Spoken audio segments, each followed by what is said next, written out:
Le dernier quart d'heure de Smart Bourse chaque soir, c'est le quart d'heure thématique, marché à thème consacré ce soir au capital investissement. Et on en parle avec le directeur général de France Invest qui est à mes côtés en plateau, Alexis Dupont. Bonsoir Alexis. Bonsoir Grégoire. Merci beaucoup d'être avec nous. Alors vous venez avec une étude très riche effectivement qui fait le bilan de l'année 2020 pour le capital investissement français. Il faut le temps évidemment d'agréger un peu tous les chiffres. Donc on va parler de ça et des enjeux de 2021. Juste quand même un petit mot. Alors France Invest qui est l'association du secteur qui représente tous les grands acteurs du capital investissement aujourd'hui en France. Mais je voulais qu'on redonne un petit peu les différents niveaux de capital investissement qu'on connaît aujourd'hui, parce que c'est vrai que c'est un terme, alors le terme anglais c'est private equity, la version française capital investissement, mais ça regroupe quand même beaucoup de segments d'investissement, et je pense que c'est peut-être important de repréciser un petit peu les différents métiers qu'il y a derrière ce terme générique de capital investissement, Alexis. Absolument. Peut-être déjà pour rappeler ce que c'est que le métier du capital investissement en quelques mots. Le capital investissement, c'est le métier qui consiste à accompagner des dirigeants d'entreprises, des startups, des PME, des ETI, à la fois en leur apportant des fonds, des ressources financières, et puis aussi en leur apportant un accompagnement au quotidien sur leurs problématiques de développement, de recrutement, de croissance externe. Enfin, voilà, il y a une dimension humaine qui est très importante dans ce métier et qui s'est d'ailleurs révélée très importante pendant la crise. Ouais. Après, quand on regarde de façon plus précise les typologies d'activités au sein du capital investissement, on commence dans le développement des entreprises très jeunes, donc le capital innovation, comme on l'appelle la plupart du temps, qui commence à l'amorçage et qui arrive jusqu'aux grosses, donc vraiment les entreprises en hypercroissance. Le capital développement, alors qui a une dimension entreprise innovante sur le gros, mais aussi une dimension entreprise dans les territoires qui sont déjà bien implantés, des entreprises familiales qui veulent faire venir des actionnaires minoritaires pour franchir un stade de développement. Donc c'est la deuxième strate qui existe. Le capital transmission, des opérations souvent un petit peu plus importantes, de transmission à une nouvelle génération, à une nouvelle équipe de management, un nouvel actionnaire. Et puis une catégorie qui est aujourd'hui encore petite, le capital retournement ou le capital rebond, qui aide des entreprises un peu plus en difficulté. Ouais. Voilà. Vous avez insisté, et je pense que c'est un point important, Alexis, sur la notion de support au-delà du simple accompagnement financier. Il y a eu toute la grande période, private equity, fonds LBO, je remonte quelques années en arrière. Mais il y a besoin aujourd'hui effectivement de mettre en avant cette notion de service, d'accompagnement, au-delà du seul investissement financier. Est-ce que c'est quelque chose qui est bien compris quand un investisseur en capital va voir une entreprise, une PME, une ETI aujourd'hui, souvent du capital familial, Est-ce qu'il y a je ne sais pas s'il y avait un besoin de réconciliation, je veux pas aller jusque-là peut-être, mais il y avait peut-être une mécompréhension du côté des managers, des entreprises, des familles détentrices du capital, avec justement ce qu'était ce métier de capital investissement. Alors, il y a beaucoup d'incompréhension. Je crois que la crise a été l'occasion de démontrer aussi ce que signifiait être accompagné par un investisseur, un acteur du capital investissement. La solitude du dirigeant, c'est une réalité. Je pense qu'il y a beaucoup de dirigeants qui se sont sentis très seuls pendant les phases les plus aiguës de la crise. Ceux qui avaient des actionnaires, qui avaient des partenaires, des professionnels pour les accompagner, se sont sentis plus épaulés, plus accompagnés. Nous, on l'a mesuré. On a fait un sondage l'été dernier à l'issue de la phase la plus aiguë de la crise. Et on voyait très bien que les dirigeants qui avaient ce type d'accompagnement s'étaient sentis plus soutenus et plus à même de rebondir dans la phase de sortie que les autres. Ouais. Ça a été une année importante, une année stress test pour tout le monde, évidemment. Sur le plan de la quantité des chiffres, puisque c'est quand même un des enseignements de l'étude que vous avez mené sur le bilan de l'année 2020. Qu'est-ce qui ressort, Alexis ? Mais c'était finalement une année assez étonnante. Le secteur a montré une résistance vraiment très forte dans un contexte qui était difficile. Si on regarde quantitativement, les investissements se sont maintenus à un niveau très élevé. Près de 18 milliards d'euros investis dans plus de 2000 entreprises sur l'année en capital investissement. Si on élargit à tout le non-coté qu'on couvre, c'est-à-dire en incluant l'infrastructure et la dette, on est à plus de 31 milliards d'euros investis. Et sur le plan des levées, c'est-à-dire l'argent qui va venir s'investir dans les 5 à 7 prochaines années dans les entreprises très majoritairement en France et dans tous les territoires, on est à 18,5 milliards d'euros levés en capital investissement et 31 milliards d'euros là aussi sur toute la classe d'actifs. Donc les moyens sont là et le travail a été fait dans l'année pour accompagner les entreprises. Qui était un travail quoi d'urgence, de protection, de refinancement avant tout dans cette crise pandémique? Il y a eu un travail d'accompagnement au quotidien pour naviguer dans les mesures d'aide, pour simplement échanger parfois, ça peut compter pour un dirigeant d'avoir quelqu'un avec qui échanger et partager. Et puis il y a eu des actions de refinancement assez importantes. On l'a mesuré cette année, le niveau d'opérations de refinancement par rapport aux opérations primaires est un peu plus important que d'habitude. Pour nous, c'est le signe qu'il y a eu des actions de soutien aux entreprises qui étaient déjà dans les portefeuilles. Ouais. Et les enjeux 2021, c'est-à-dire, il a fallu effectivement protéger, accompagner, discuter, briser la solitude du dirigeant dans une phase évidemment compliquée. Maintenant, on parle de relance. Voilà, on a le calendrier de réouverture qui doit être annoncé en ce moment, j'espère, par le chef de gouvernement. Et donc, on se projette, relance et puis la reconquête, c'est-à-dire la logique d'investissement qui repart pour les entreprises qui ont un avenir devant elles.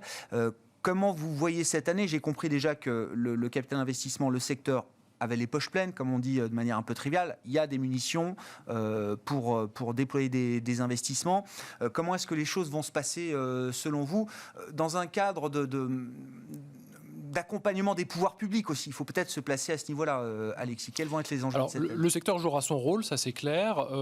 Sur le plan quantitatif de l'activité, c'est un peu tôt pour dire, puisque le début d'année est un peu particulier, et puis il est encore un peu tôt. Ce qui est sûr, c'est que la sortie de crise sera une sortie où les fonds propres joueront un rôle fondamental. Ouais. Donc il y a un certain nombre de dispositifs qui sont en place. On l'a évoqué, les fonds ont levé ont levé des sommes relativement conséquentes l'année dernière, un peu en baisse par rapport à 2019 qui était une année exceptionnelle, mais ça reste très élevé historiquement. Donc ils ont les moyens de jouer leur rôle pour accompagner les entreprises, ça c'est certain, et ils le feront. Après on est dans une crise très atypique, très particulière, donc il faut aussi sans doute des solutions créatives, atypiques là aussi. Le gouvernement y réfléchit, chez France Invest on a été force de proposition pour essayer de mettre sur la table des idées de solutions pour tous ces dirigeants d'entreprises qui vont avoir besoin de renforcer leurs fonds propres, qui ne veulent pas forcément ouvrir leur capital à ce moment précis. Donc des outils non dilutifs, très hauts dans le bilan. Voilà, on a fait des propositions dans ce sens-là. Concrètement, je ne sais pas, une ou deux idées, pistes de réflexion qui vous paraissent être de bon sens aujourd'hui. On verra comment tout ça est tranché ensuite par les pouvoirs publics, mais qu'est-ce qui vous paraît je crois que l'idée aujourd'hui, c'est d'avoir des obligations relance ou des prêts participatifs qui sont des instruments très hauts dans le bilan, à 8 ans au moins, pour les obligations relance qui sont amortissables in fine, donc qui donnent vraiment des perspectives aux dirigeants, qui sont à coût modéré par ailleurs, c'est relativement important, et puis qui leur permettent de bénéficier de l'accompagnement de professionnels pendant toutes ces années de sortie de crise où ils vont devoir continuer à investir. La France a beaucoup d'atouts, mais il va falloir aider les entreprises à les révéler. Ouais, la bataille des fonds propres pour cette année. Est-ce qu'il y a des secteurs spécifiques pour lesquels le capital investissement est justement un bon outil, un outil adapté, un levier adapté pour les chefs d'entreprise? Est-ce qu'il y a historiquement des secteurs qui sont, dédiés au capital investissement? Alors, secteur dédié, non. Ce qu'on a vu en 2020, de façon un peu atypique, c'était vraiment le poids très fort pris par le secteur biotech, santé, médicale, dans un contexte de crise sanitaire. La tech, le capital innovation, qui s'est encore très bien comporté l'année dernière, là aussi dans un contexte de... tout le monde a utilisé Zoom l'année dernière ou d'autres applications. Et voilà, et puis il y a un écosystème français qui est vigoureux. Mais de façon paradoxale, un des secteurs sur longue période qu'on finance le plus, c'est l'industrie. C'est pas toujours connu. Il y a vraiment des atouts pour le secteur industriel du capital investissement. Je voulais qu'on se place aussi du point de vue de l'épargnant. Alexis, c'est quand même le sujet aussi très souvent dans l'émission. Est-ce que vous partagez cette idée qu'on arrive peut-être à un point de bascule en termes de démocratisation du capital investissement? C'était souvent l'apanage ou d'institutionnels ou de clients fortunés haut de gamme, très haut de gamme, à qui les conseillers, les banquiers privés proposaient ce type d'investissement. Est-ce que les choses sont en train de changer et est-ce qu'il y a une demande pour l'épargnant particulier pour ce type d'investissement aujourd'hui? On sent un vrai frémissement. Il y a une demande qui est croissante, pas uniquement auprès des réseaux de banques privées, privés, de personnes fortunées, mais plus largement, nous, il nous semble chez France Invest que c'est une dynamique qu'il faut qu'on accompagne. Les performances du capital investissement, elles sont très bonnes sur longue période. On est à plus de 11% de rendement annuel net par an sur les 15 dernières années. Ouais, c'est ça, ouais. Donc cette performance, il faut qu'elle soit partagée avec tous les épargnants. Ça ne peut pas rester réservé à quelques-uns. Donc ça, il y a un vrai chantier là-dessus. Donc, il y a des chantiers réglementaires et puis il y a des problématiques de formation, des réseaux commerciaux sur lesquels il faut qu'on puisse travailler. Donc il y a vraiment une appétence. Les épargnants sont en recherche de sens pour leur placement et là, on est sur des placements qui en donnent. Ouais, et le capital investissement est capable de répondre à cette demande de l'épargnant particulier. Enfin, la logique ESG, ISR se développe aussi de plus en plus dans ce type d'investissement.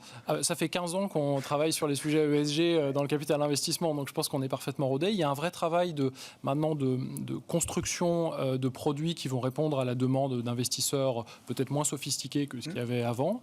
Donc ça, c'est un travail qu'on mène, bien sûr. Il y a beaucoup de demandes sur les fonds à impact. Là aussi, on y travaille. France Invest a apporté une définition exigeante des fonds à impact dans le secteur du capital investissement il y a peu. Les choses bougent et on espère arriver à faire face à la demande, en tout cas y répondre. Est-ce qu'il faut imaginer que les rendements d'hier puissent à nouveau être des objectifs de rendement demain, Alexis, ou est-ce que dans une logique aussi de transition écologique, énergétique, etc., il y a peut-être à un moment exiger des retours sur equity de 10-15% comme c'était le cas dans les années passées. Est-ce qu'il n'y a pas un changement de ce point de vue-là ?